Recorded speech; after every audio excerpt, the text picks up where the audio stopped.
আজকে কিন্তু হঠাৎ করেই আমি চলে গেলাম সাইয়ারা দেখতে। কোনো কথাবার্তা কিন্তু সকাল থেকে নেই। হঠাৎ করেই মনে হলো যে না, আজকে যেহেতু সানডে আছে তো ঘুরে আসি। লাস্ট সানডেতেই কিন্তু আমরা গেছিলাম, আর আমরা গেছিলাম কিন্তু বেলুরের আইনক্সে। আর আমাদের শো টাইম ছিল 8:45টার সময়। একটু বিকালই যেতাম, কিন্তু বিকালবেলা আমার একটা হঠাৎ করেই ক্লায়েন্ট চলে আসে, তো সেই কারণেই কিন্তু বিকালবেলা যেতে পারলাম না। তাই আমাদেরকে নাইট শোটাই নিতে হলো। 8:45টার শো, আর এখানেই বাজে 7:51, তখনও পর্যন্ত ঢুকতে পারিনি।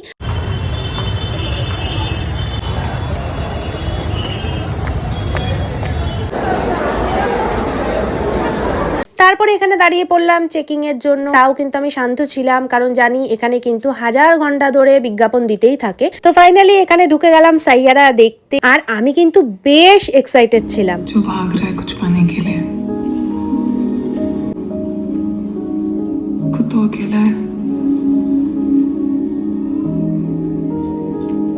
लेकिन अपनी चमक से सबकी जिंदगी रोशन करता है।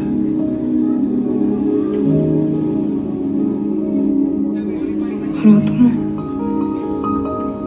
मेरे सैयारा।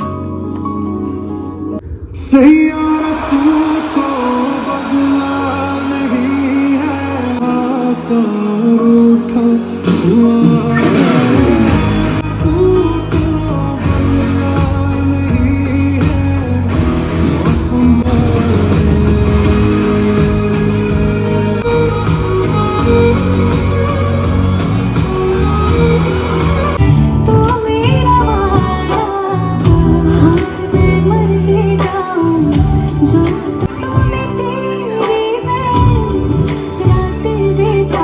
একটা সত্যি কথা বলি, হ্যাঁ আমি কেঁদে দিয়েছি। এতে যদি তোমরা আমাকে বলো আমি নিব্বি, তো ঠিক আছে আমি নিব্বি। আমি হলাম একটা ইমোশনাল ফুল, আর তার মধ্যে যদি এরকম ইমোশনাল বই দেখি তাহলে কান্না পাবে না তো কি পাবে বলো। আর শুধু সাইয়ারা নয়, যে কোনো ইমোশনাল মুভি দেখলেই আমি ভ্যা করে কাঁদতে থাকি। কিন্তু মানুষ যা শুরু করেছে, কেউ হার্ট অ্যাটাকের মতন হয়ে যাচ্ছে, কেউ শুয়ে পড়ছে, কারোর হলের মধ্যে হেঁচকে উঠে যাচ্ছে, অতটাও নয় ভাই। তাহলে ভিড় জারার মতন মুভি দেখলে এরা কি করবে?